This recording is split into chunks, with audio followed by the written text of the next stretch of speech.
dollar fell to its lowest point in 52 weeks after a report suggested it could be dumped as the top currency for international oil trade. On Monday, British newspaper The Independent reported China, Russia, France, Japan, and some Gulf states had held secret talks to replace the greenback. Though some have strongly denied the claim, Robert Fisk, who wrote the story, told RT the denials are only to be expected.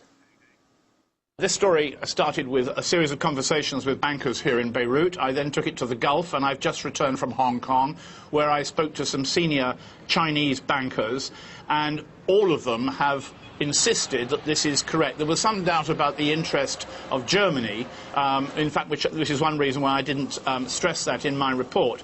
But one of the Chinese bankers said to me, including there was a broker sitting at the table, he said, "Believe me, your report is correct, but you will receive a thunder of denials." And indeed, that is what happened, and I heard the thunder, and I remembered that conversation. It's interesting that China has not come out with any huge denials.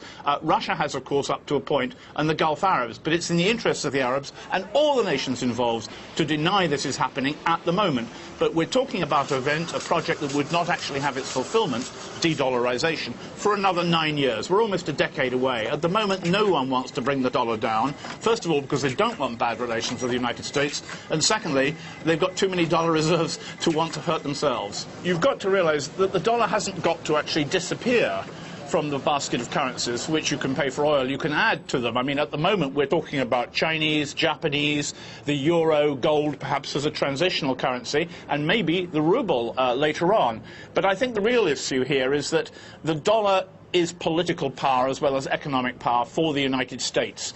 And I think that its ability to control not just the financial system, the international financial system, but the international political system will be seriously reduced. I think the political gains are obvious, and they're with us already. I mean, we know, for example, that Arabs have been discussing different currencies for the sale of oil, and we know very clearly that, for example, in Russia, you've got both Mr. Medvedev and Mr. Putin have discussed having a different form of international financial system, and indeed a move away from the dollar, as has the Chinese Prime Minister and President Sarkozy of France. I think what we're going to have, if this basket of currencies works, is first of all a much more stable oil value, because you're going to be able to have a wave in which various currencies can ride up against each other instead of a crisis every time the dollar tumbles or there's an economic crisis in the United States.